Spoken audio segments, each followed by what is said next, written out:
Dizes o que pensas, mas não pensas no que dizes. Eu não preciso de ajustar contas absolutamente com ninguém.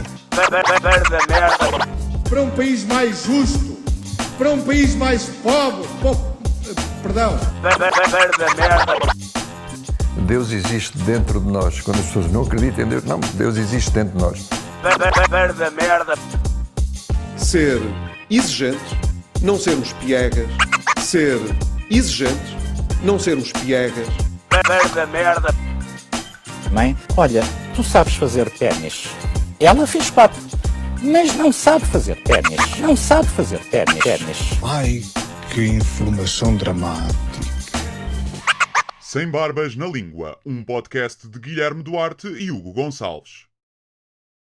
Ora então, sejam muito bem-vindos a mais um podcast Sem Barbas na Língua. Estamos cada um na sua casa porque Hugo Gonçalves tem medo da chuva. Não é verdade? É verdade. Hugo Gonçalves tem medo de andar de moto à chuva e tem medo do furacão. Este furacão tem nome, esta tempestade, nem sequer tem Bárbara. É Bárbara. Essa é a Bárbara. Eu vou-te explicar. Quando ambos nos deslocávamos ao estúdio e ambos estávamos sujeitos às intempéries, várias vezes eu me desloquei com o meu oleado contra a chuva e cheguei lá todo, tu viste isso, cheguei lá todo nada. É verdade. Agora, quando tu estás em casa a coçá-los no teu pijaminha, saído da cama a meia hora, mais ou menos, é? e tem que ser eu a ir deslocar-me, achei que era injusto. Sim. E que... sendo que ainda por cima a tua casa é mais longe do que o estúdio. Não, mas para a semana já estaremos de volta e já teremos também uma solução para o som, certo? Vamos ver. Comprei um gravador e mais um microfone. Portanto, à partida vamos ter um som fixe, mas não prometo, porque o senhor que me vendeu, porque eu tive que andar aqui a fazer umas manigâncias para este gravador funcionar com cabos XPTOs, o senhor que me vendeu não sabia. E eu disse, então posso levar a experimentar, se não der troco. Não. Então, mas o senhor não me sabe dizer se isso funciona? Tá bem, então vá. Pronto, foi isso. Portanto, ainda já experimentei, parece-me que sim, mas ainda não testei a qualidade. Mas em termos de setup, funciona. E é giro, porque é o setup portátil. Ou seja, podemos ir para um café e gravar, por exemplo. Isso é bom. Um dia que nos apeteça. Ou na praia. Ou podemos até estar, imagina, quando abrir as discotecas, vamos para a discoteca e estamos ali num cantinho a gravar também. Pronto, é isso. Vamos ver. Mas olha, se calhar então... abre o estúdio e foi dinheiro para o lixo, mas pronto. Fica sempre para mais tarde. Não é, exatamente. E queria também agradecer aos nossos ouvintes que têm tido paciência durante esta pandemia, que estavam habituados a um som de alta qualidade. Exato. Providenciado pelo estúdio do Instituto Superior Técnico e que agora nos têm ouvido com pior qualidade. E pronto, e como nós sabemos que é gente de muita exigência, não é? Que não é gente que come qualquer coisa, nem bebe qualquer coisa, nem veste qualquer coisa. Sim. Queria agradecer a todos os que continuam connosco de pedra e cal. Já vão 3 anos que nós fazemos isto. 3 anos e qualquer coisa. Eu acho que isto começámos em abril, acho eu, de 2017, acho eu. Foi? Acho que sim. Incrível. Tenho ideia. Ainda não se fartaram de nós, realmente. É verdade. Das duas uma. Ou nós somos pessoas inacreditáveis, variadas, tipo, fazemos o Fernando Pessoa e os seus heterónimos para serem um gajo aborrecido. Sim. Ou então... os nossos ouvintes não têm muito o que fazer. Também essa possibilidade. Pode ser um misto também, se bem que eu acho que eles ouvem enquanto fazem coisas.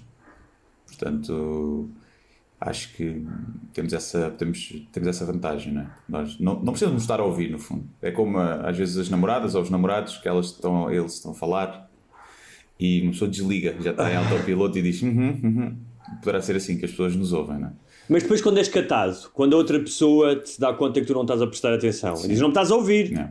E tu, claro que estou. Claro. É? E ouviste as últimas 3 palavras, disseste que o teu pai tinha ido à oficina.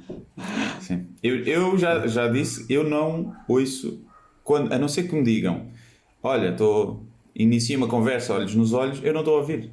Porque também as pessoas têm a mania, imagina, estou aqui no computador, estou a fazer uma coisa qualquer, e começam a falar comigo, sem me dizer, olha aqui uma coisa, tenho uma coisa para te dizer. Se for assim, tem a minha total atenção. Agora se eu estou a fazer, depois andam pela casa a falar, como se eu estivesse a ouvir, não estou a ouvir, não estou.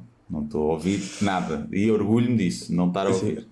Outra coisa que acontece, e acontece a todos, não é só aos nossos parceiros, é nós iniciarmos uma conversa que já está a meio da nossa cabeça e que de repente ligamos o som e a meio dessa conversa outra pessoa tem acesso a ela. Sim. Mas não sabe que nós já tivemos 1 minuto a falar sozinhos na nossa cabeça.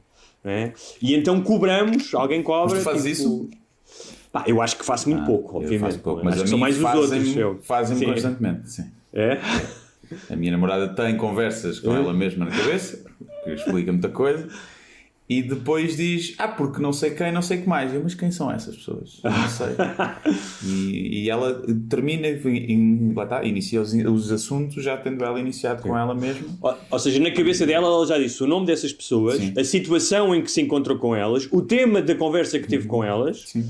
mas quando chega a ti era... e depois a Raquel disse que não ia. Pois. O que é que tu achas disso? E eu, olha, a Raquel é uma puta, em princípio, não é?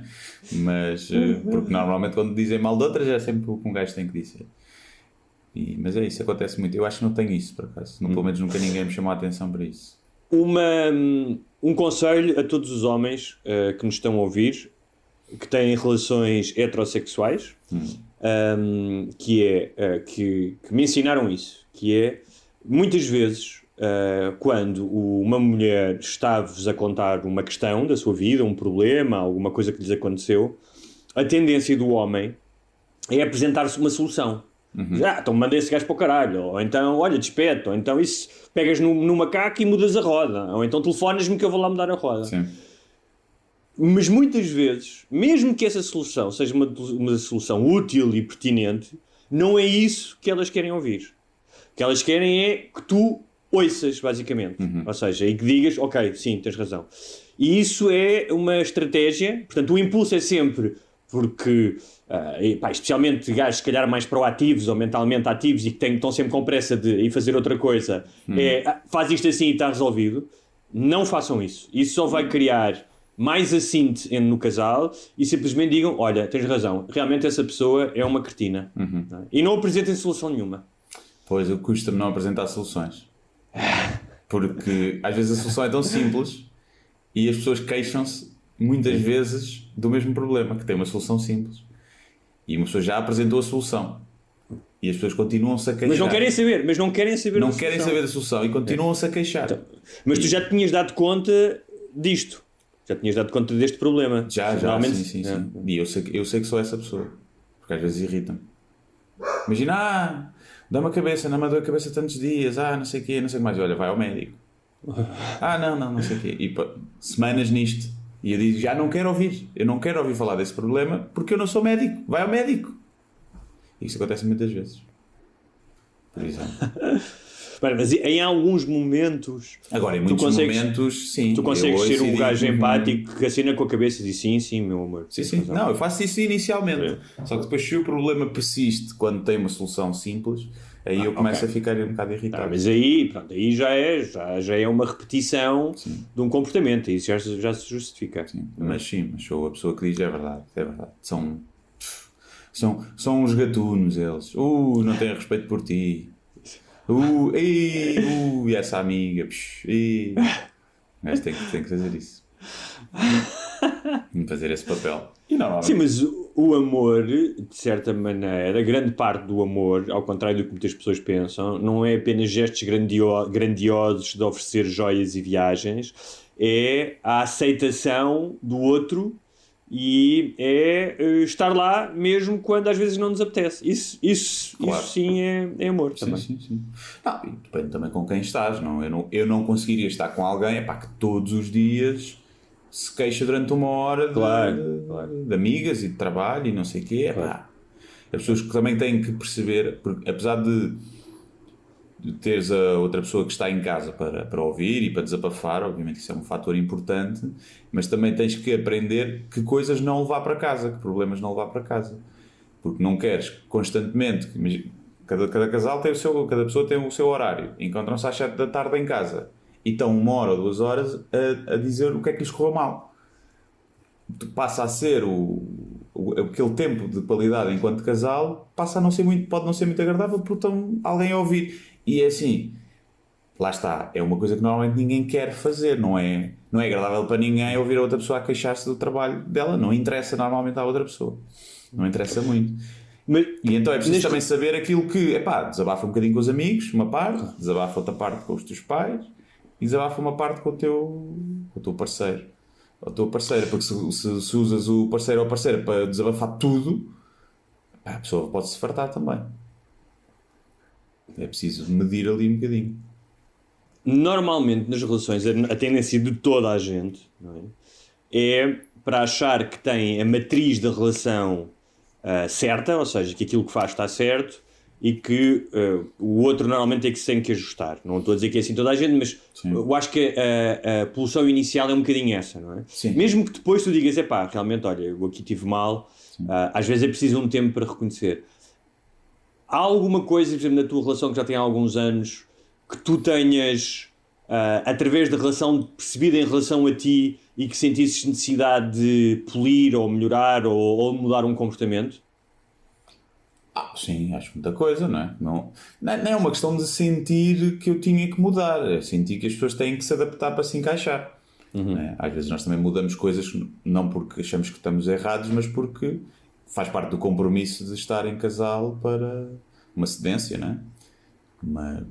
Não há, fora aqueles comportamentos desviantes, não é? Que és uma besta, ou um stalker, ou controlador, ou possessivo, não há propriamente coisas erradas. Há coisas que a outra pessoa não gosta, mas não quer dizer que sejam erradas, porque se tu és assim, e a pessoa também tem que fazer um esforço para te aceitar como tu és.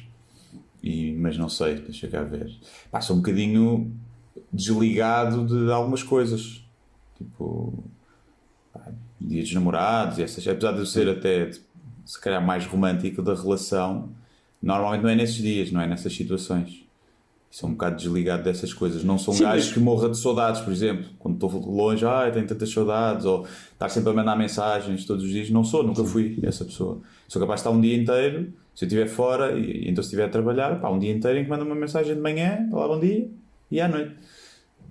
E às vezes é uma coisa que eu tento lembrar-me a fazer mais, porque sei que do outro lado mas isso mais, também é outro tipo, lá está.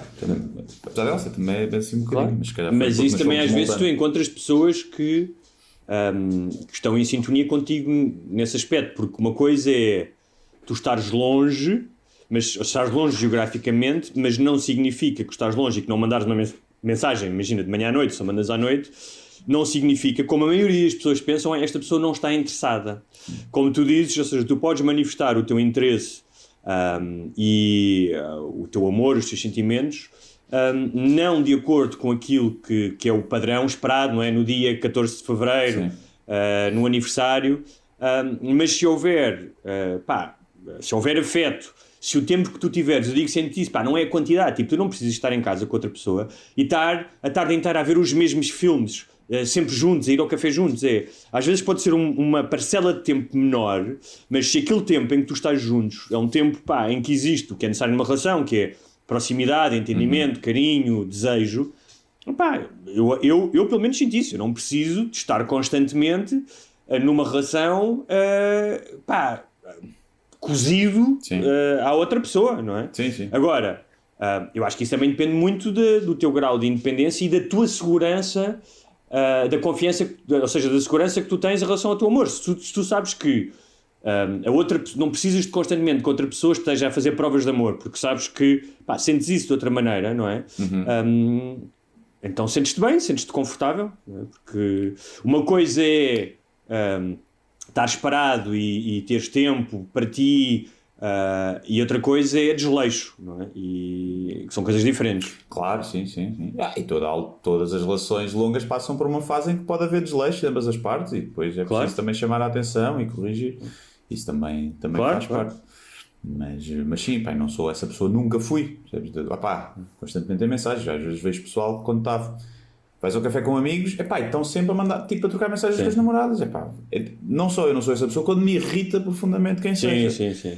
A não ser que seja um namoro muito recente e mesmo assim, ok. E que estejas a trocar mensagens nudes, sexuais. Exatamente. Com aquele sorrisinho maroto. Sim. E não consigo perceber isso. E faz muita confusão, mas lá está. Para cada panela há o seu texto. Claro. Que aquele pessoal que vive pá, que perde a vida. Aliás, tu tens pessoal que, quando começam a namorar, ficam sem amigos. Sim. Porque cagam nos amigos. E passa a ser só aquela pessoa. E não podem passar férias sem a pessoa. E não podem ir ao café sem a pessoa. E não podem sair à noite sem a pessoa. E não podem jantar sem a pessoa. Pá, e essas pessoas irritam-me profundamente. Não, eu acho que isso causa, mais tarde ou mais cedo, causa um desgaste enorme. Nunca duram essas relações. Sim. Não conheço nenhuma relação assim que tenha começado assim, que fosse assim, que depois durasse muito. E quando dura, uma das pessoas é profundamente infeliz. Exatamente. Mas isso tem muito a ver com, provavelmente, aquilo que muitos de nós entendem como a fórmula do que é uma relação, não é? Todos nós temos a tendência, em vez de pensar que cada relação é uma espécie de um ser vivo em constante mudança, pá, porque imagina, se tiveres 10 anos com a mesma pessoa e começares a namorar aos 30, as pessoas não são as mesmas aos 40, querem outras coisas, têm, não é? Portanto, cresceram, têm outros interesses, e eu acho que a maioria das pessoas, seja pelo que viram em filmes e em comédias românticas, seja pelo que veem no modelo dos seus pais, seja o que for, criam uma fórmula rígida do que acham que deve ser uma relação e daquilo que precisam, não é? E daquilo que exigem ao outro. E normalmente isso dá mau resultado, porque muitas dessas coisas são de muita inflexibilidade. Eu acho que uma das coisas que eu aprendi com as relações é que a flexibilidade e a tolerância e o compromisso são essenciais para tu conseguires ter uma relação saudável, estável e sólida. Pá, porque é impossível, duas pessoas a lidar, é preciso haver flexibilidade, não é? Até na cama, não é? É preciso haver flexibilidade. Se conseguires meter a perna atrás da cabeça. Exatamente. Também uma pessoa sem flexibilidade nenhuma, depois não dá para fazer muita coisa. Mas sim, pá, isso é essencial, porque passados uns anos de relação, vocês, mais do que um casal apaixonado, são amigos que pinam. É um bocado isso que acontece. E o que acaba por ser uma excelente relação. Porque se nós, mas qualquer um de nós, se calhar, se não houvesse a questão de género, não é? E de sexo e da orientação sexual, mas se o sexo fosse com qualquer pessoa, pá, tu viverias com amigos e que pinavam de vez em quando, não é? Era a relação, acho que a jogar PlayStation, agora vais pinar, pumba. Portanto, acho que as relações, quando evoluem para um estado bom, ótimo no futuro, pá, perdes a paixão, desaparece, não é? Substitui-se por outros sentimentos. Isso não é mau, até porque a paixão é boa e má ao mesmo tempo, também tem uma carga negativa grande. Olhas para aquela pessoa de forma romântica e diferente, mas é importante que sejam amigos e confidentes e que tenham ainda desejo um pelo outro. Acho que é assim que as relações duram. Sim. Aos 90, se calhar, o desejo já é secundário, não é? Aos 90, se calhar, já paixão só amigos Mas é curioso, e cuidadores é muito importante também. A paixão é uma espécie de uma droga. Primeiro, porque realmente age biologicamente como uma droga, portanto, com a libertação das endorfinas e das oxitocinas e tudo isso, e é por isso que tem um prazo, ou seja, aquela paixão no sentido de... aliás, a paixão tem muito, está estudado neurologicamente, tem muitos aspectos que são semelhantes a comportamentos obsessivos. Estás constantemente a pensar no outro, todas as coisas relacionadas com o outro ganham uma dimensão dramática tremenda, não é? Porque não mandam mensagem, vês a outra pessoa em todo lado de costas, é ela, mas vira-se, não, é tipo o Rui Bandeira. O que é que quer dizer esta mensagem? Assim, o que é que quer dizer esta mensagem? Pá, se calhar quer só dizer vou dormir, não quer dizer mais nada, não é? E isso está estudado, portanto há um comportamento obsessivo, é um comportamento de adição que realmente traz aquele frisson de montanha-russa que não é apenas típico da juventude, mas também é muito ligado à juventude, mas não é por acaso que a origem etimológica da palavra paixão é sofrimento, também é um lado de angústia e de sofrimento. E se me disseres assim, é fixe estar apaixonado? É, mas por exemplo, eu hoje, imagina que eu agora ficava solteiro.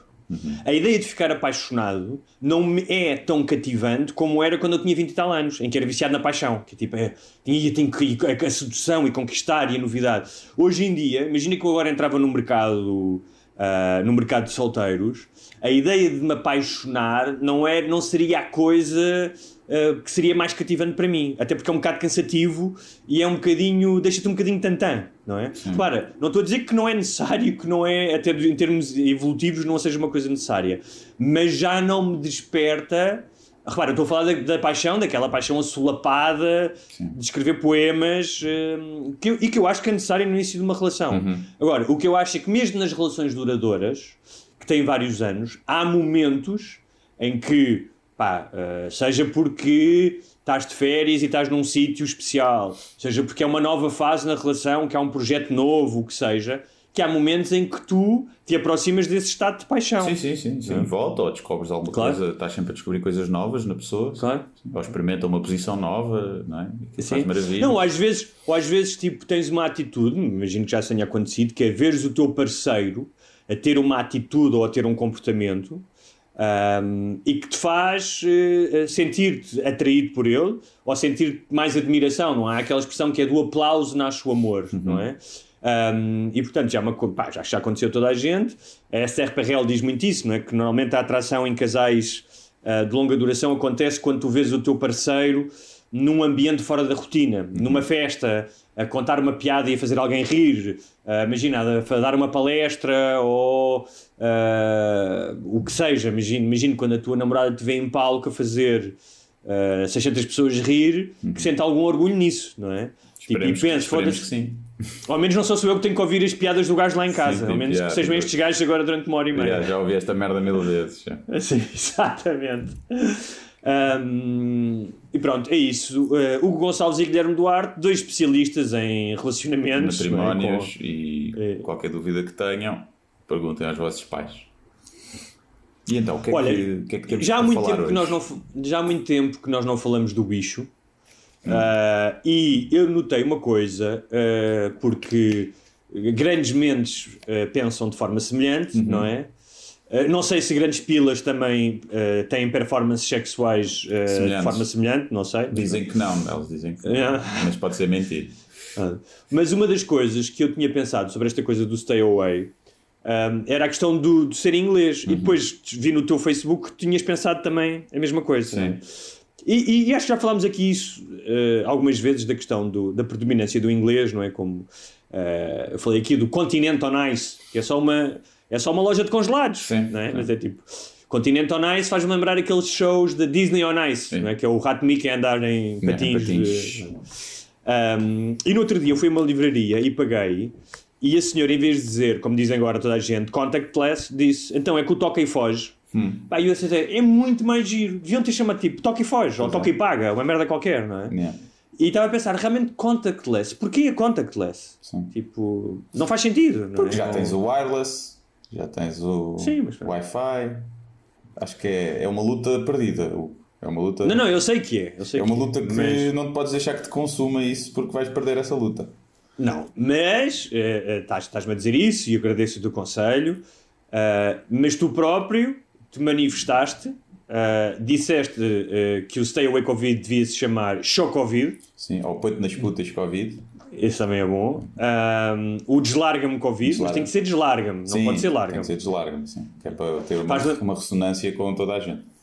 Faz-me lembrar a história de um amigo meu, que ainda era escudos, vê lá, em que foi a uma loja e disse, olha, podia-me trocar 500 escudos em moedas, e o homem, destrocar! Tipo, a corrigi-lo, estás a ver? Eu achei engraçado. Como o embaralhar ou baralhar. Eu nunca fui ver, mas há muita gente que diz embaralhar. Mas talvez, é porque algumas palavras, embaralhar talvez seja possível. Pois, pode ser. Talvez haja as duas maneiras. É como fazer a barba ou desfazer a barba. Mas aí pronto, as palavras existem, mas o que é que se deve dizer? É desfazer a barba ou fazer a barba? Não sei. Pois. Mas isso só, ou seja, hoje em dia, quando as palavras ganham um sentido que toda a gente o entende e que não é um erro ortográfico ou gramatical, não é como dizer, mesmo vou dar um exemplo, os portugueses dizem mais pequeno. Está errado, devia ser menor. Sim. Tu não dizes mais grande. Não é? No entanto, já ninguém te diz, não pode dizer mais pequeno. Sim. Portanto, há corruptelas, vou-te dar um exemplo, escravatura. Escravatura estaria mal, porque originalmente escravatura é o número de escravos que tu tens. A escravidão. seria escravidão é o ato de tu ser escravo, ou seja, é a tua condição. Ok. O correto seria, correto, aqui há muito tempo, não é? Ou seja, em 1700 ninguém dizia escravatura. Escravatura era, a minha escravatura era os escravos que tu tinhas, era tipo a criadagem, estás a ver? Ou a criação, olha, então tenho ali a criação, que são 10 coelhos, 15 galinhas e 15 escravos. Era tráfico de escravos, ou seja, o ato de tu comercializares em seres humanos era tráfico de escravos. A escravidão era o ato de subjugação, ou seja, a tua condição de estar escravizado, e a escravatura era os teus escravos. Mas hoje em dia existe escravizagem? Não sei, por acaso. Não me soa mal. Não, se calhar não. Mas isto está para dizer o quê? Que eu tinha pensado também, num era o mata-bicho, o do Stay Away Covid, mata-bicho, porque o mata-bicho é aquele bagaçozinho que normalmente o pessoal bebe logo de manhã, não é? Que bicho é que as pessoas matam com o bagaço? Será o quê? A bicha solitária, que era uma coisa que as pessoas tinham, que era as ténias, não é? As ténias, não é? Comiam-te a comida que tu já devia ser pouca, não é? Tive um primo que teve isso quando era puto, emagreceu brutalmente. E eu sempre pensei que não é bom, não poderia ser de forma controlada uma coisa boa para emagrecer. Tu meteres uma ténia, implantares uma ténia em alguém, ténia, não sei se seria a ténia mesmo neste caso, mas pronto, uma merda, né? Nem sei o que é que aquilo é, que te coma os nutrientes. Claro que depois lhe devia comer os nutrientes bons também, não é? E que ele tinha assim um ar doente. E depois há outra coisa, ficou muito mal, aquilo tive que ver, já foi há 30 anos. E saiu-lhe pelo rabo ou não? É possível. Tiveram que mandar vir uns antibióticos de fora, ou não, antibióticos não deve ser, aquilo não sei se é uma bactéria, um medicamento de fora para matar aquilo, tipo, que boeda caro, e porque ele já estava complicado aquilo. E depois, mas o que estás a dizer é, se isso acontece, tu não estás a mudar o comportamento da pessoa. Portanto, é uma questão facilitista. A pessoa vai continuar a comer sei lá, 5 bolos ao dia e comer merda o dia inteiro, portanto não está a mudar um comportamento. Sim, mas quando tens aquela banda gástrica, o comportamento muda porque tu ficas cheio, não é? Ficas logo muito cheio.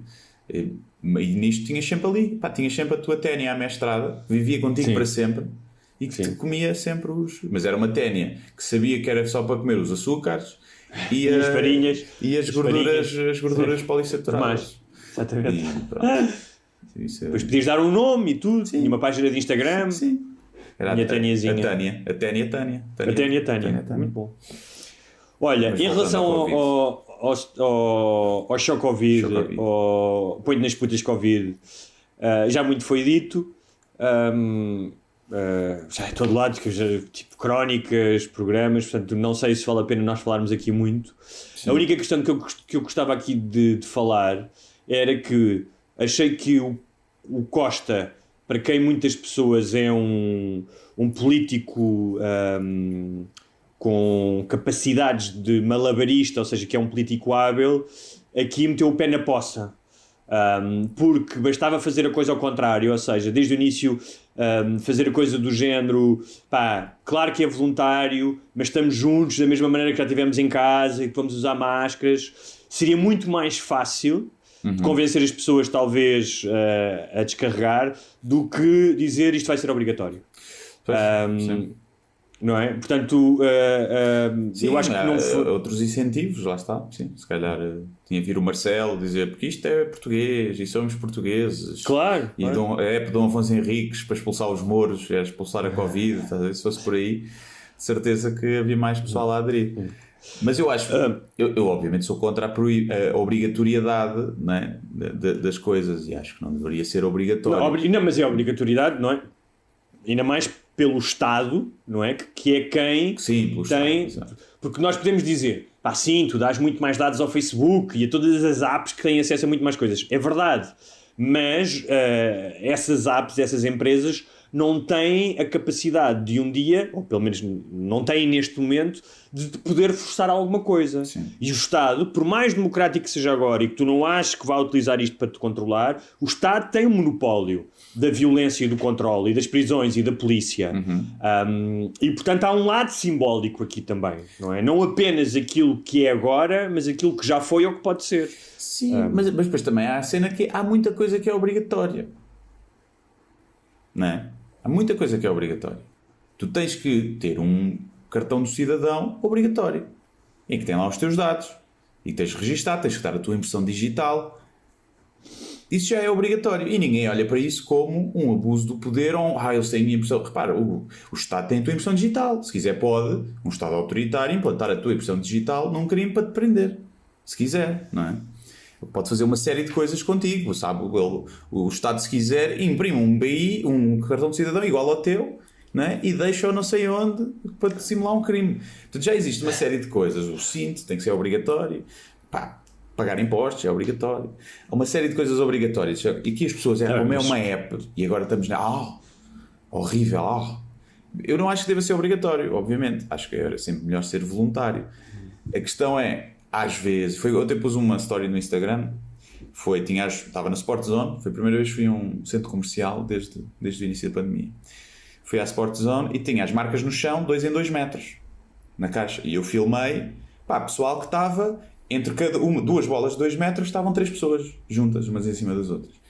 E eu pus, é por isto que as merdas depois passam a ser obrigatórias. E é por causa destes gajos que depois vai estar um polícia ali na fila da Sport Zone a passar multas a quem não cumprir as regras de segurança. Porque os burros não cumprem. Mas há outra questão que eu fui tentar me informar como é que funcionava. Ainda nem instalei a app. Só para dizer, estou só a mandar para o app, porque nem instalei a app ainda. Aquilo, segundo o que eu percebi, tu saberás isto melhor do que eu, porque és um homem que és engenheiro informático, que não funciona como outras apps com a tua localização. Ou seja, o que funciona é que tem um código numérico, não é? Que quando os telemóveis cruzam, esse código é enviado para outro telemóvel, e só no caso de tu inserires o código enquanto doente é que esse código é acionado no outro telemóvel, não te diz onde é que te cruzaste com essa pessoa, Sim. nem quando. Sim. Pronto. E tudo isso está no servidor da Casa Nacional da Moeda. O código está aberto, portanto, para programadores que queiram ir ver, o código é open source, tu podes ver mesmo que aquilo está, que dados é que aquilo está a recolher, que permissões é que aquilo está, o que é que ele está mesmo a buscar. Portanto, isso é transparente, isso não é um código fechado como são as outras aplicações. E há uma coisa que me irrita, que é pessoas a dizer mal sem saber como é que funciona. Porque um dos argumentos que eu vi mais foi: mas esta app não serve para nada, porque se eu me cruzo com alguém infectado, essa pessoa, se está infectada, devia estar em casa. Sim, mas isto é retroativo. Foi o que eu expliquei, olha, claro. Caro burro, antes de formar, a tua opinião até pode ser que a app é uma treta e que não vai resolver nada. Eu não tenho nada contra esse tipo de opinião, até porque acho que não está assim muito bem feita, nem a aplicabilidade é propriamente espetacular. Mas podes ter essa opinião, mas primeiro informa-te como é que funciona a merda da app, porque senão pareces um burro, só a dizer coisas, porque a pessoa devia estar em casa, que isto para mim é para passar multas. Foi o que eu vi. Eu também ouvi coisas dessas, não, burro, não é assim. Tu passas, cruzas-te com a pessoa depois insere o código, que é voluntário ela inserir o código, que aí é que eu acho que não devia ser obrigatório. E depois tu és avisado se te cruzaste com essa pessoa, não sei quantos dias é que aquilo avisa para trás, deve ser os dias mais ou menos da incubação. Claro, deve ser os dias, é retroativo, pronto, não é a partir do momento em que a pessoa inseriu o código, não é? E as pessoas, mas mesmo assim, e depois dizem, mas porquê é que não é obrigatório inserir o código? E eu, quer dizer, tu estás a criticar que a app é obrigatória, e agora estás a criticar porque não obrigam a inserir o código. E é porque, só quer dizer mal, Agora, obviamente que aquilo devia ser, primeiro, foi demasiado cara para a app que é, não me lixem. Depois já havia se calhar apps em que dava para fazer isto, que dá para construir sobre isto e fazer. Agora, o que eu acho mais do que inserir o código, se estás positivo, aquilo é totalmente anónimo. Inserir o código nem devias ser tu, eram as autoridades de saúde. Mas não és tu, são as autoridades de saúde, e esse é que é o problema, porque até agora só tiveste... vais lá para o código. Não, tens que pedir o código, a um médico, o código, quem dá o código é um médico. Já houve casos de pessoas que pediram o código e em centros de saúde e na DGS, julgo eu, e que as pessoas disseram, olha, nós não podemos dar esse código, tem que ser o médico que o diagnosticou. E então esse é um dos problemas, ou seja, mais do que a questão dos dados ou de estás a ser controlado ou não, tu podes ter esse direito, ou seja, eu acho que tu tens todo o direito de dizer, eu não quero pôr uma app que o meu governo me obriga a pôr, tens todo esse direito. Mas mais do que tudo, se formos falar da funcionalidade, para mim esse é um problema maior, porque tu, no período em que a app começou a funcionar, até agora acho que só tiveste 700 códigos, fui comparar com Espanha e Itália, mesmo à escala da população e dos casos, há muito mais adesão. Estás a ter imensos problemas com os códigos porque pessoas que querem pôr o código não conseguem pôr, porque não chegam ao seu médico ou o seu médico não lhes deu o código. E mais do que isso, já devia ter sido feita outra coisa. Além de que a app devia funcionar melhor nesta questão do código. Mas é que foi dito em março, em abril ou em março, que se iam contratar pessoas para fazer o rastreamento. Que é, segundo se viu nos países em que tiveram mais sucesso, como na Coreia do Sul, isso é importantíssimo. Tu descobrires as cadeias de transmissão, avisares as pessoas rapidamente, em poucos dias, para essas pessoas fazerem quarentena, portanto, infectarem o menor número de pessoas, e isso ainda não foi feito. Portanto, tu bem que podes ter uma app, mas se não existe adesão, e se não fazes o rastreamento, e se não tens pessoal, já nem vou falar do pessoal médico e dos enfermeiros, não é? Também não foram reforçados. Mas se não tiveres isso, se não tiveres rastreamento, as pessoas continuam a propagar o vírus. Sim. Não, eu acho que obviamente que isto não está perfeito, nem de perto nem de longe. E eu acho que devia ser introduzido automaticamente pelas autoridades de saúde, o código, se estás infectado ou não. Quando vais fazer o teste, perguntavam logo se tens a stay away ou não. Pronto, o teu código ficava associado àquele exame, portanto continuaria a ser anónimo. E automaticamente não dava positivo e é inserido na plataforma da DGS, que depois dá conta dos casos que criaram, não é? Aqueles casos que nós ouvimos todos os dias, e era automático, e avisava toda a gente. Pronto, era tão simples quanto isso. Eu não acho que faça sentido de outra forma. E se calhar podiam fazer, olha, quem instala a app tem 50% de desconto no teste, por exemplo. Podia ser giro. Porque nós dizemos aqui, ok, o Estado não deve obrigar alguém a instalar uma app. Sim. Mas o Estado obriga-te a ficar em casa se tu estiveres positivo. Acho que é uma coisa muito mais invasiva da tua liberdade. Não é? O Estado vai-te obrigar a tomar uma vacina, já obriga de outras vacinas. Sim. Que é uma coisa muito mais invasiva, é meter químicos no corpo. E todos nós achamos que isso é bem, porque o Estado tem a obrigação de tentar salvar o máximo número de vidas. Isso às vezes implica medidas obrigatórias. Se esta app conseguir salvar vidas, eu acho que se calhar o Estado tem a obrigação de fazer com que ela seja instalada o máximo número de vezes. Agora, como é que é feito isso? É que lá está. Se calhar noutros países não é preciso. Mas é o velho debate, não é? Que teve no pós-11 de setembro bastante aceso entre a segurança e a liberdade, não é? Certo, a questão é que o que é que eles vão fazer com isto? Estes dados já existem em todo o lado. Claro. Não há ali nada. Se fosse uma coisa de tem que ter o GPS, o microfone e a câmara sempre ligados a toda a hora em sua casa, percebe? Sim, claro. Se fosse uma coisa tipo... Aí era diferente. Agora isto não me parece minimamente... Nem me parece que vivamos se estivéssemos na Coreia do Norte e o Kim Jong-un manda-te, temos aqui esta app para evitar o Covid, esse cara desconfiava, não é? Agora não parece que vivamos num sistema que esteja a resvalar para uma ditadura, não é?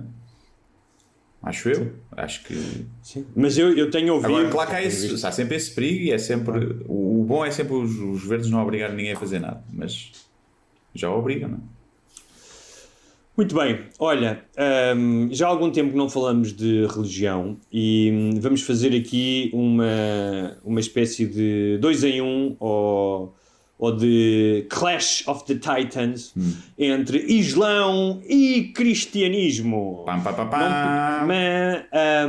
Porque esta semana, em França, nos arredores de Paris, um professor foi decapitado. Que é uma coisa chata. Ser decapitado não é... Estraga é pior tudo. Do que... é chato, por exemplo, imagina quando estás em casa e estás descalço e dás com o dedo mindinho na porta. Sim. Ou quando estás a fazer juliana de cenoura e pumba, cortas um dedo. Sim. Mas ser decapitado é bastante mais desagradável. Não sei qual é a dor que dura mais tempo. Às vezes quando fazes aquele corte no dedo fica dias ali a chatear. Aquele corte de papel, não é? Sim, agora decapitar passou depois, não é? O partir de estar decapitado já passou. Já passou. Agora, mais a sério, tirando, porque isto é realmente muito triste, um professor, para quem não sabe, um professor de História, de 47 anos, pelos vistos bastante popular na escola, bastante apreciado pelos alunos e pelos pais. Era de que anos é que ele dava? Esta aula era de miúdos de 13 anos. Ok, 7º ano. Estava a dar uma aula sobre liberdade de expressão e quis falar do caso Charlie Hebdo, sobre as caricaturas do Maomé, que, para quem não sabe, no Islão, o Maomé não pode ser retratado em figuras, ao contrário de Cristo, que está em todo lado, não é? É vendido. Aliás, a action figures... era mais low profile, não é?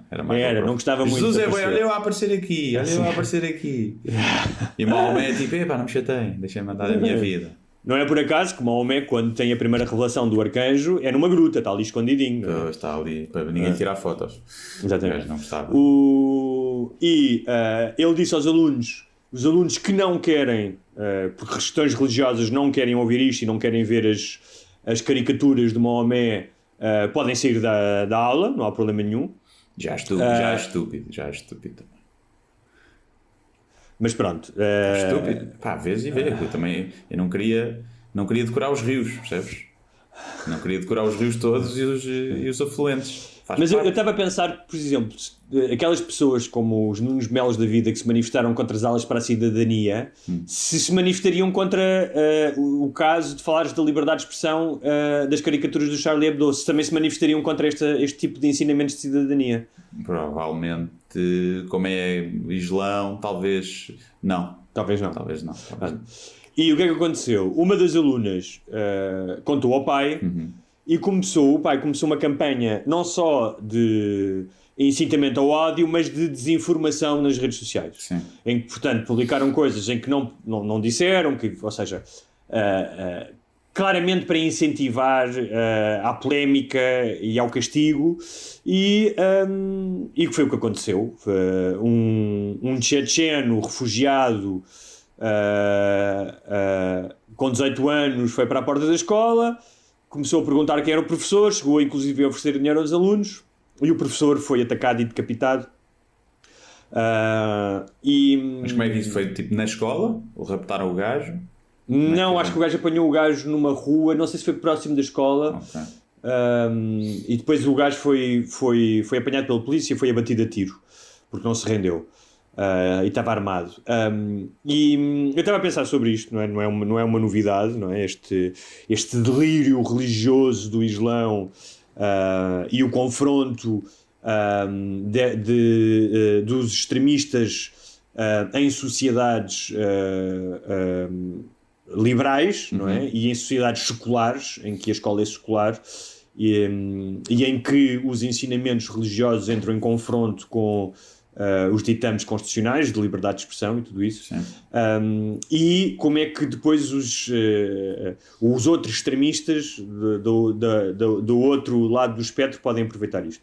E é curioso por tudo isso. Então este cabrão que é recebido como refugiado para fugir de uma guerra, inclusive uma guerra de origem religiosa na Chechênia, não é? Contra o exército russo, e onde grande parte dos independentistas são islâmicos e há movimentos de extremismo islâmico, vem para aqui, para uma cidade, para Paris, para uma cidade liberal, para impor aquilo em que acredita, e que, para isso ficava, pode dizer, para isso ficava lá no país dele, não é? Onde pode fazer isso.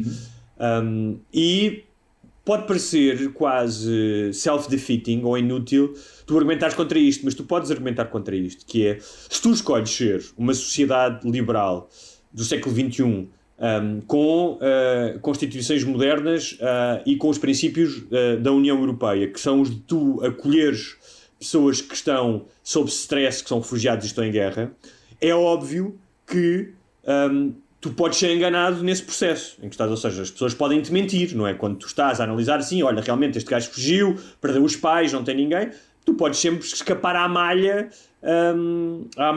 que te faz a análise, ou seja, que faz a triagem de quem merece ou não vir para aqui.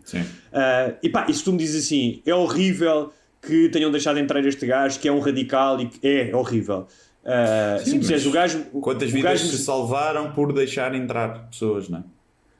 Claro, exatamente. Essa é Portanto, a grande questão. Não é? Claro, não há uma escolha ótima. E mais, tu, com os cidadãos nativos, nascidos neste país, tu não estás livre deles cometerem crimes. Ou seja, os cidadãos que nascem neste país, há uma percentagem, eu não tenho esses dados, não é? Mas tipo, vamos comparar os níveis de criminalidade entre refugiados e entre nativos. Não sei se os refugiados são maiores. Deve haver países em que acredito que sim. Pois, imagino alguns países com mais problemas, não é? Foco de integração. Sim, de integração. Mas, ou seja, tu com os teus nativos, o facto de ser um português ou um francês, tu não deixas de... Ou seja, isso não é uma espécie de uma carta, de uma licença ou de uma... Ou seja, não te impede de teres portugueses ou franceses que são violadores, assassinos, pedófilos, que fazem desfalques em bancos. Não é? Claro, sim. É uma questão... E depois é uma questão de pobreza, não é? Tipicamente, um refugiado não vem viver à grande, não é? Tipicamente, um refugiado e vem viver muitas vezes na pobreza, não é? Muitas vezes guetizados. Sim. E a pobreza está intrinsecamente ligada à criminalidade. Pelo menos à criminalidade violenta, não é? Mas eu acho que há aqui duas questões diferentes.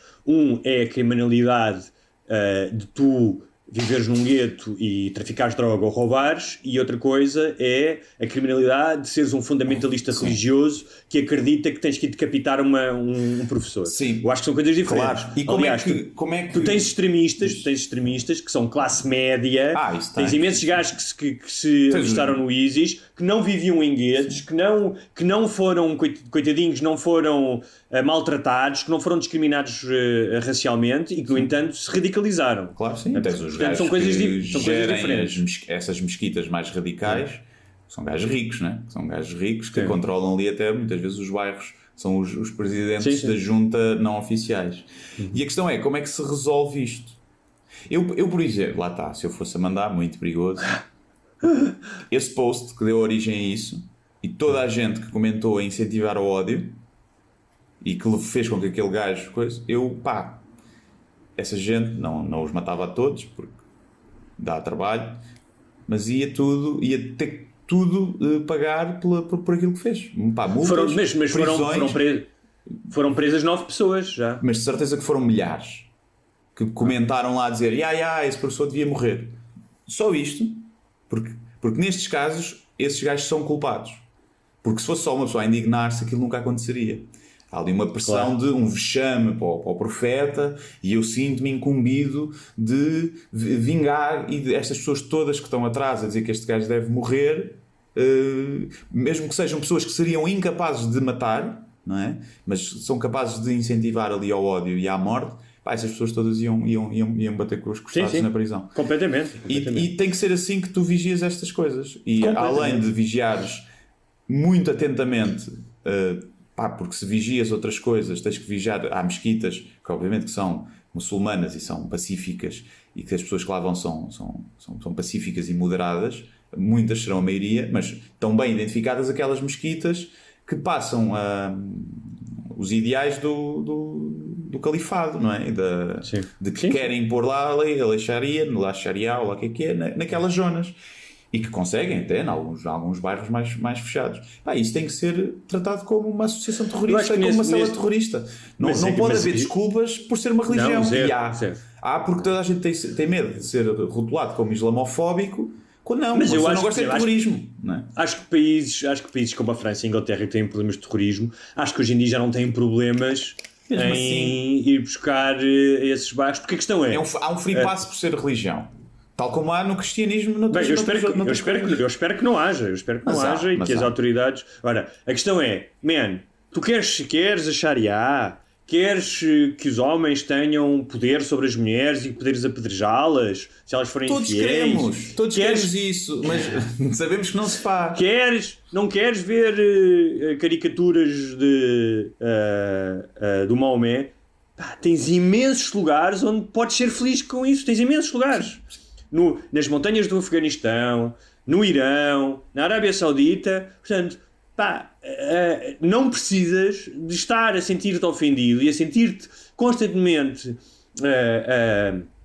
oprimido pelos valores ocidentais e pelo facto das mulheres ocidentais usarem mini-sais e por isso te provocarem.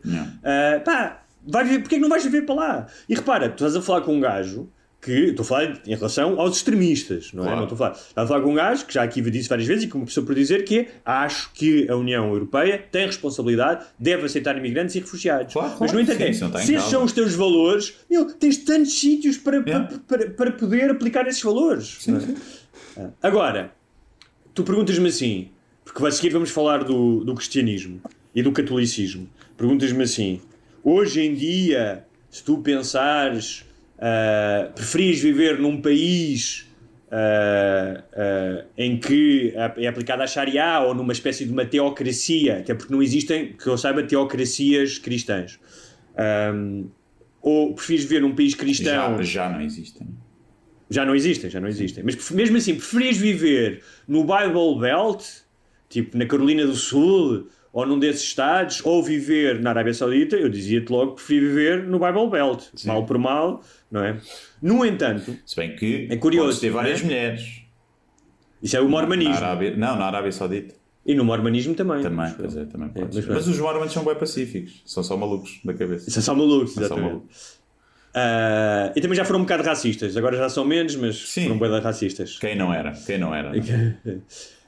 Que é a questão... ou seja, eu gostei de fazer este exercício, não é? Porque entre o que é que causa mais dano?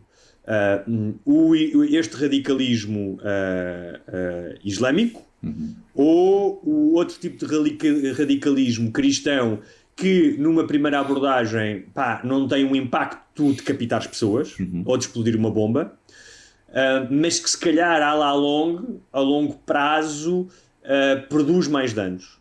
Repare, isto aqui não estou a fazer isto de forma alguma para tentar passar uma espécie de como é que se chama? Amnistia ao Islão, de todo, de zero, todo. Mas é curioso, nós gostamos aqui de levantar questões, que é, e isso, pensem nisto porquê? Por causa da garantida nomeação da Amy Barrett, a juíza para o Supremo Tribunal norte-americano, e a Amy Barrett vai criar o desequilíbrio entre conservadores e liberais, sendo que dos 9 juízes que existem, que vão existir, agora são 8, no Supremo Tribunal norte-americano, 7 vão ser católicos, 7-2, o que é um desequilíbrio enorme, porque a população católica nos Estados Unidos é de 20%. Isto é muito curioso, não é? Porque, então porquê é que são 80% é que são católicos, não é? Católicos mesmo ou evangélicos? Católicos mesmo. Eu pensei que fossem mais evangélicos. Não, é curioso, não é? Porque há muito mais protestantes e muito mais evangélicos nos Estados Unidos do que católicos. Não é? E, por exemplo, 26% da população nos últimos censos diz que é ateu, agnóstico ou não tem nenhuma religião. Não há nenhum destes gajos, não há nenhum agnóstico ou ateu como juiz do Supremo. É a religião em mais expansão. A maior expansão. É o ateísmo. A religião não é religião. Não é religião. Mas é porque há coisa de 10 anos, acho que eram menos de 10% de pessoas que se identificavam. Era mesmo muito pouco.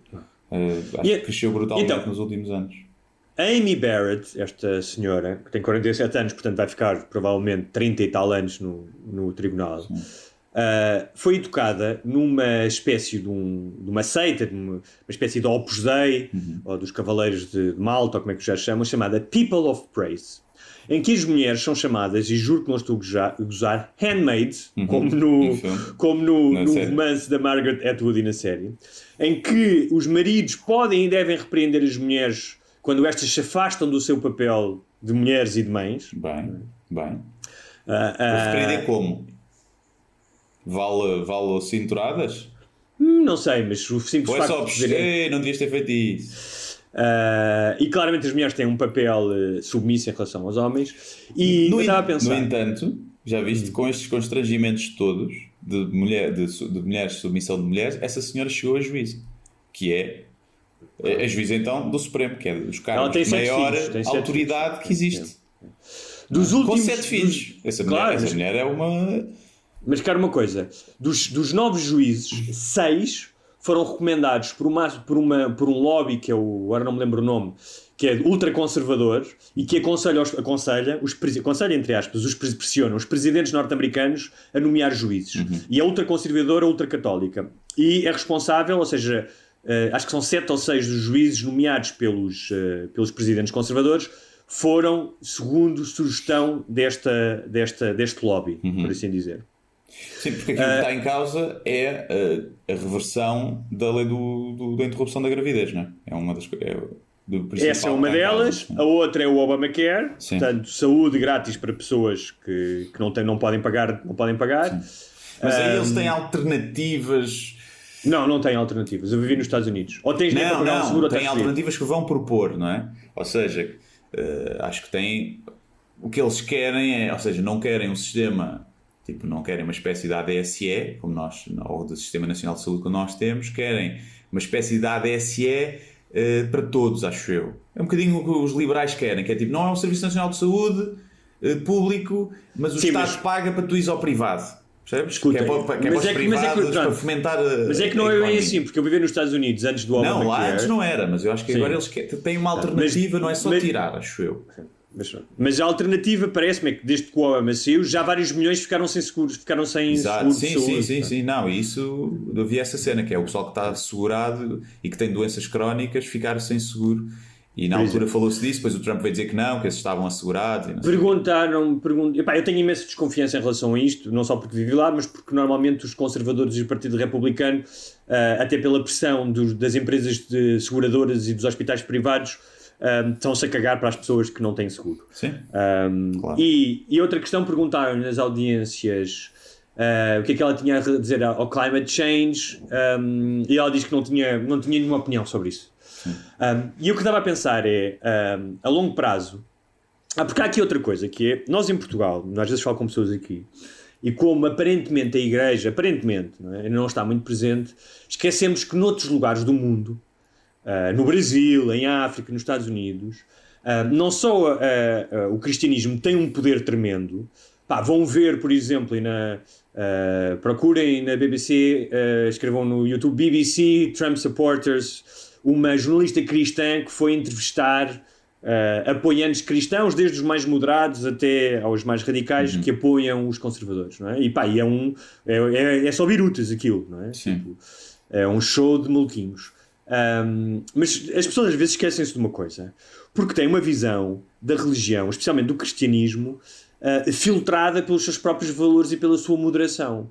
Mas esquecem-se que o cristianismo tem na sua base, está escrito no Novo Testamento, duas coisas importantes. Uma é o proselitismo, ou seja, o facto de tens que convencer as outras pessoas, foi isso que Cristo fez, e obrigar as outras pessoas a serem cristãos também, porque senão vão arder, exatamente, como os veganos, senão vão arder no inferno. E outra coisa, há um sentimento, de nós estamos certos, não é? Portanto, quem não está contra nós, quem não está connosco está contra nós, e mais do que tudo, um lado apocalíptico, ou seja, Jesus acreditava, está escrito no Evangelho segundo São Mateus, que o mundo ia acabar na sua geração. E há muitas pessoas que falharam. Sim, mas se tu fores perguntar aos evangélicos se acreditam que vai haver o juízo final e que as pessoas vão ser julgadas nos Estados Unidos, imensas pessoas acreditam que sim. Sim, se és evangélico, tens que acreditar nisso, não é? E isso tem uma influência enorme em temas como, por exemplo, o climate change, o aquecimento global ou as mudanças climáticas. Porque se tu acreditas que é indiferente para as próximas gerações, porque o mundo vai acabar e Jesus Cristo vai voltar. Só acreditas que até podes fazer o contrário, que é sim, isto está mesmo, o clima está horrível e o mundo está a acabar, mas é esta a vontade de Deus. Aliás, o juízo final é as alterações climáticas e nós não podemos fazer nada contra elas. Até podes ir por aí, não é? Podes ir mais retorcido. E é curioso porque, por exemplo, ali a seguir, em 1918, 1919 e 1917, quando há as visões de Fátima, os delírios de Fátima, sempre que há períodos de grande conturbação, de grande incerteza, desconhecimento e medo, há uma tendência para as pessoas se voltarem para a religião, não é? Porque, como uma espécie de alívio, não é? Se o profano é um caos, então o sacrossanto é aquilo que nos vai salvar deste caos e deste medo. Portanto, eu não tenho a mínima dúvida, muitas pessoas estarão a voltar-se para a religião como única via de salvação. Mas estava a pensar a longo prazo, pensemos só nos Estados Unidos, questões como as alterações climáticas, a questão do aborto, com o que isso implica imagina que a lei é revogada, de mulheres que vão morrer, questões de pobreza, porque o aborto está claramente, há milhares de estudos feitos sobre como é que mães solteiras que não puderam abortar gera mais pobreza, gera mais crime, escolar, gera mais crime. Portanto, eu estava a pensar que até porque os ricos continuarão a abortar em segurança, percebes? Claro.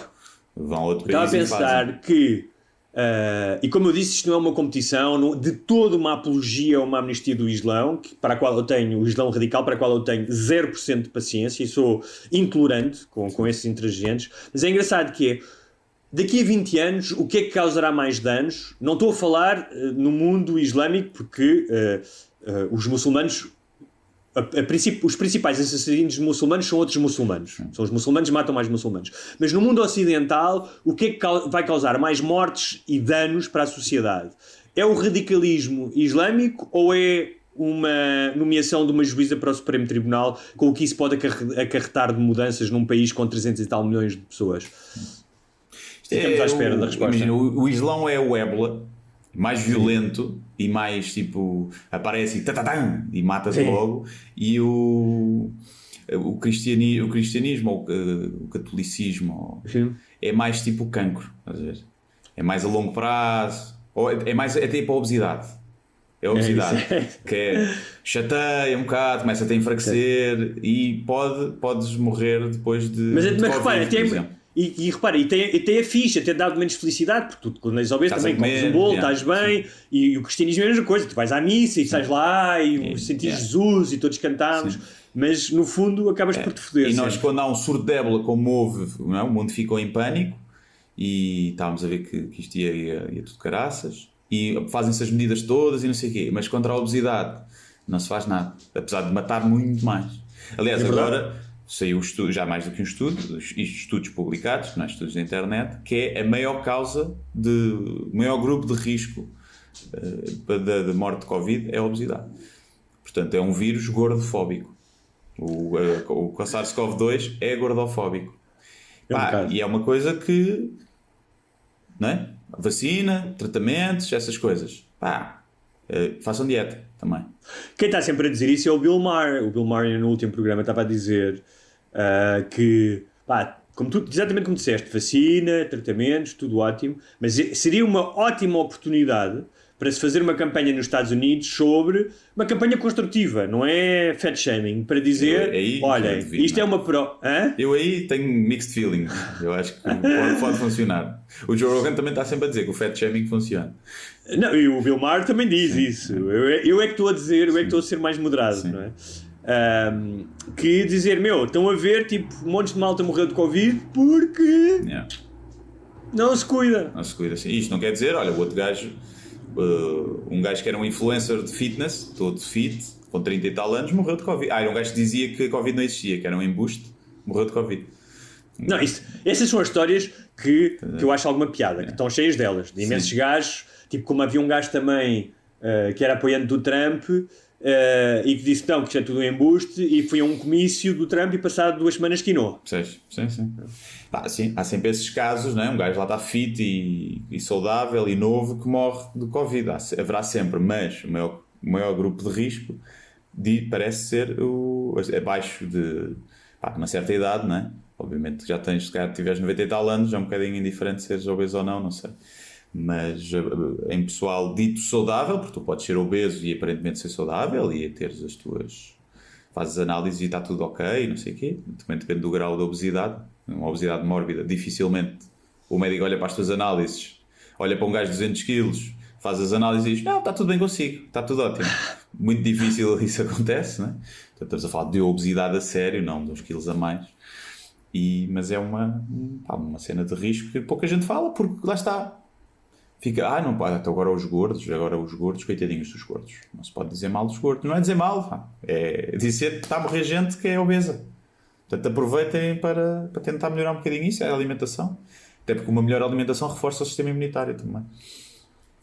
Isto não quer dizer que não haja gordos que são rijos, que não despega nada. Comem tanta Nutella que aquilo mata o bicho.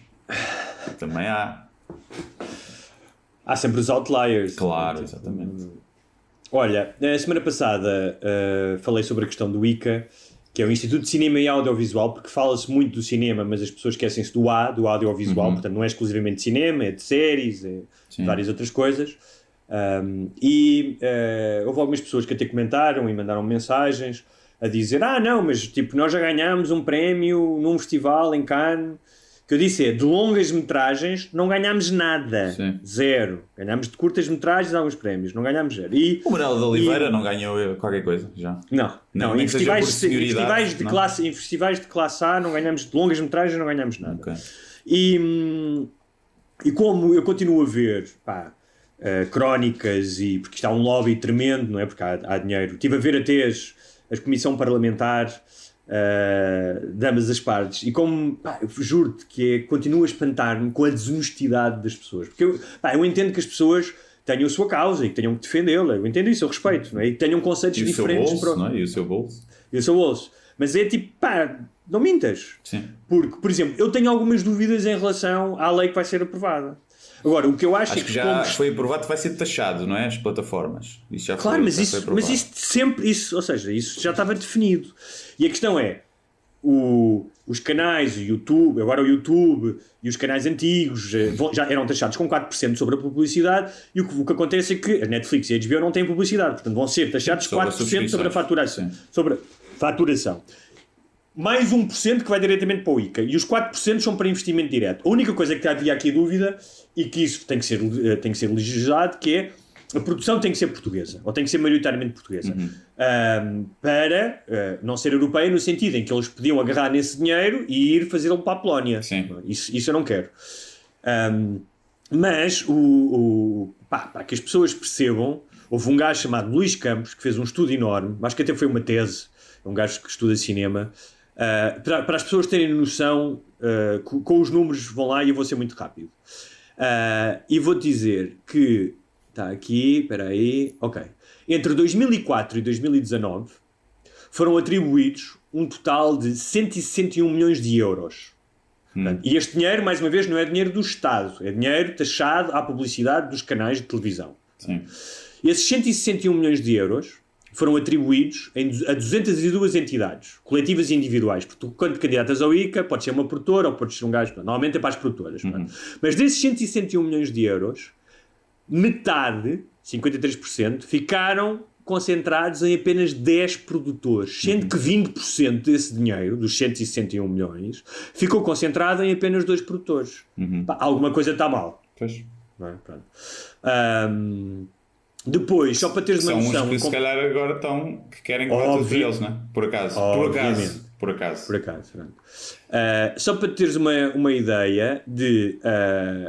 a média de espectadores portugueses, ou de espectadores em Portugal que vão ver cinema português, é em média 2,3, excepto em anos que há filmes que fazem mais de 100 mil espectadores, que nos últimos 15 anos foram 15 filmes. Em França, para veres a diferença, nós 2% dos portugueses vão ver filmes portugueses. Em França são 35%, em Espanha 18,5%, na Polónia 25%, na Dinamarca 21%, na Finlândia 28%, e por aí fora. No Japão, então, é tipo 61%, na Coreia do Sul, 53%. Sim. E qual é que há outro país que tenha tão baixo como nós? Não, nós somos um país na União Europeia que temos o que tem menos. Okay. Os que estão próximos de nós são a Roménia, a Bulgária e a Croácia, todos eles com mais de 3. Okay. Estava aqui a pensar se o facto de nós não dublamos, não fazemos dobragens, se prejudica isso. Porque... eu acho que não, porque achas que não? Os estudos indicam que as pessoas gostam de ficção na sua própria língua, e um dos exemplos é que as telenovelas funcionam. Sim. Não, mas imagina, nos outros países todos os filmes estrangeiros são dobrados. Ou seja, depende dos países. Sim, mas em Espanha, em França, mas em Espanha já, mas em Espanha, pronto, muitos. Mas são muitos, não é? Estás habituado a não sei se em França são, Tenho ideia que sim, mas não tenho certeza também em França, por acaso. E se isso faz com que tu te habitues habitues a ver filmes na tua língua, não é? Porque estão dobrados, e não estranhas tanto e sentes-te mais inclinado a ver depois filmes mesmo na tua língua. Eu acho que faz todo o sentido que isso esteja um bocadinho relacionado. Eu acho que é assim. Eu acho que tem não mais estou a a ver dizer com que é o um tipo de fator filmes. principal, mas acho que é um fator. Acho que é um fator. Porque tu tens filmes que gostes ou não que fazem mais de 100 mil espectadores. Sim, está bem. Podes não gostar do tipo de filme, podes dizer que é comercial, mas as pessoas aderem.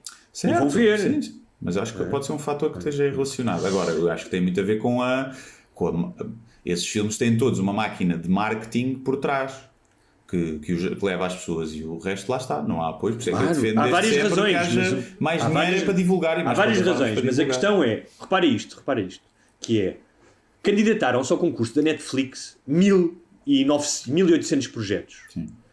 Ao do Wicca, que era igualzinho, os critérios eram os mesmos, era tudo igual. Sim. Candidaram-se 200 e tal. Sim. Porquê? Porque as pessoas sabem que comédia, terror, sci-fi, o que seja, ou seja, aquilo que não se insere nos critérios do Wicca, não é considerado cinema. Uhum. O que é um absurdo, porque cinema é tudo. Claro. Podes fazer filmes incríveis de terror, filmes incríveis de sci-fi, não é? Filmes incríveis de comédia. Sim. Portanto, a diferença entre... então, mas calma lá, tens 1.800 projetos para a Netflix e tens 200 para o Wicca, quando o concurso é exatamente igual. Mas isso também tem a ver com o fator muita gente, Netflix eu quero. E fizeram também, não é por acho que vai ser aprovado. Mas tu tens o projeto feito, porque é que não entregas no Netflix, que é 2 semanas depois? No Netflix ou no Wicca? No Wicca. Podes entregar, está igualzinho, é só entregar, é mandar para lá. Isso podias fazer nos dois, pois sim. Podias. É igual, não tens de fazer mais nada. Nem sabia, não. O pessoal se calhar nem sabe. Lá está, não foi tão publicitado como o Netflix. Mas só para terminar, só aqui por curiosidade, que relativamente ao Oscar de melhor filme, há 20 de melhor filme estrangeiro, há 25 países vencedores e 31 nomeados não vencedores. Incluindo o Nepal, a Costa do Marfim e o Cazaquistão. Portugal não é um deles. No entanto, somos o país que mais vezes candidatou ao filme de Oscar de melhor filme estrangeiro, sem nunca sequer ter sido chegar lá. Portugal tem um recorde de submissões, 31, sem sequer ter uma nomeação ao Oscar. Portanto, nisso estamos à frente. Mas tentamos. Só para terminar, em relação... E achas que há algum filme português que pudesse merecer ter sido já nomeado para um Oscar? Lembras-te de algum que disseste, ok, isto está mesmo muito bom? Assim de cabeça não, teria que ir analisar. Okay. Mas é possível que sim, não estou a dizer que não. Agora, a única coisa que eu isto só por causa da questão das mentiras, da propagação das mentiras, que me irrita, que é dizer, o Wicca vai ficar sem dinheiro. É mentira. Não só vai receber mais 3,5 milhões do Orçamento de Estado, que antigamente eram tirados às taxas para as suas despesas, como coisas como o YouTube, a Fox e outros canais vão ser taxados, que não eram, e vão receber 1% dos Netflix e companhias. O Netflix vai utilizar os 4% para investimento direto, e mais que se a Netflix e a HBO disserem assim, não estou para investir diretamente, estou-me a cagar para as produções portuguesas, esse dinheiro, esses 4%, vai diretamente para a Netflix. Portanto, dizerem que o Wicca vai ficar sem dinheiro, Netflix, simplesmente... Ou para o Wicca?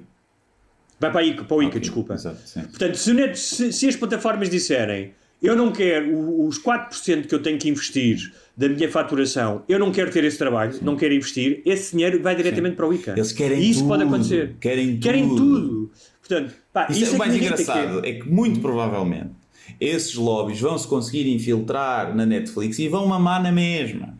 Vão ser os mesmos a mamar, porque depois quem vai decidir da Netflix não é a Netflix lá em cima, não é? Vão ter equipas designadas nos países para decidir onde é que devem investir o dinheiro e em que produtores devem apostar e realizadores. Claro. E eles vão se conseguir infiltrar nessas cenas e vai ser para os mesmos, mas não tenhas dúvidas. Não tenho as grandes dúvidas. Mas é mais difícil. É mais difícil. Eu até já ouvi falar quem é que ia também fazer parte dessas equipas e é os mesmos. Sim, mas é possível que sim. É os mesmos.